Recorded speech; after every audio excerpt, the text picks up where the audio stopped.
চীন গোটা বিশ্বে কোনো না কোনো টেনশন অবশ্যই দেয়। কখনো চীন তাদের বড় অস্ত্র দিয়ে, আবার কখনো কখনো চীন তাদের বড় পরিযোজনাকে দিয়ে গোটা বিশ্বের মুশকিলকে বাড়িয়ে দেয়। তো আবার কখনো চীন তাদের স্পেস মিশন দিয়ে গোটা বিশ্বের হুঁশকে ওড়ায়। কিন্তু এখন গোটা বিশ্ব চীন থেকে এই কারণেই সাবধানে থাকতে চায়, কেননা চীন গোটা বিশ্বে বড় দেশের মধ্যে একটি দেশ। চীনের কাছে বিশ্বের সব থেকে বড় জনসংখ্যা আছে, চীনের কাছে বিশ্বের সব থেকে বড় সেনা আছে, চীনের কাছে বিশ্বের একটি বড় অর্থনৈতিক ব্যবস্থাও আছে। মানে চীনের কাছে একটা বড় ক্ষমতা আছে, বড় সংশোধন আছে, বড় জনসংখ্যা আছে। কিন্তু গোটা বিশ্বের প্রতি চীনের যে নজর বা লক্ষ্য, সেটা কিন্তু একদমই ঠিক নয়। চীনের নিয়তে গোটা বিশ্ব কেউ কিন্তু ভরসা করতে পারে না। এই জন্য চীন যখন কোনো বড় প্রজেক্টের ঘোষণা করে, তখন চীনের সেটাকে নিয়েও সকলের সন্দেহের চোখেই দেখে। আর ঠিক এমনটাই যখন চীন পূর্ব তিব্বতে হাইড্রো পাওয়ার প্রজেক্টের নামে বিশ্বের সব থেকে বড় বাঁধ তৈরির ঘোষণা করে, তো চীনের এমন ঘোষণাতে ভারতের চিন্তাকে বাড়িয়ে দিয়েছে। গোটা বিশ্বের বৈজ্ঞানিক যখন এটার উপর চিন্তা করে, তখন ভারত এই বাঁধকে ওয়াটার বোমের নাম দিয়েছে।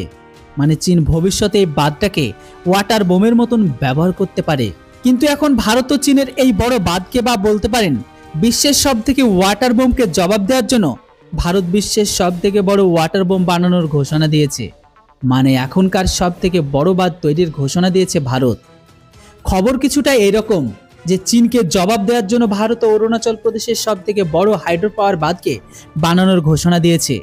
ইকোনমিক টাইমসের রিপোর্ট অনুসারে ভারতের এই নতুন বাঁধটি সোজাসুজি চীনকে টক্কর দেবে। এমনটা নয়, টক্কর দিবে তো অবশ্যই, বরং চীনের বাঁধের থেকে উৎপন্ন হওয়া বিপদকেও বাঁচিয়ে দেবে। কেননা ভারতের বাঁধের জল ধরে রাখার ভাণ্ডারের যে ক্ষমতা, সেটা 9.2 আরব কিউবিক, যেটি চীনের জল ভাণ্ডারের থেকেও 2 গুণ। এমতো অবস্থায় চীন যদি কখনো তাদের খারাপ উদ্দেশ্য নিয়ে তাদের বাঁধের জলকে ছেড়েও দেয়, ভারতের তৈরি হওয়ার নতুন বাঁধটি তাদের ছেড়ে দেওয়া সমস্ত জলকে সম্পূর্ণ শুকিয়ে নেবে। ভারতের এই নতুন হাইড্রো পাওয়ার বাঁধটি কম করে 11,000 বিদ্যুৎ উৎপন্ন করবে। ভারতের এই বাঁধটিতে কম করে 1.5 লক্ষ কোটি টাকা খরচ করে তৈরি করা হচ্ছে।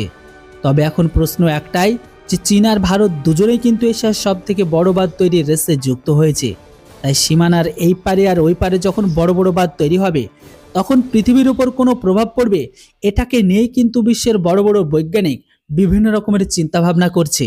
চীন ভেবেছিল ওয়াটার বোম তৈরি করে ভারতের উপর প্রেসার বানাবে, কিন্তু ভারত চীনের থেকেও বড় ওয়াটার বোম তৈরি করে চীনের উপর প্রেসারকে বানাচ্ছে।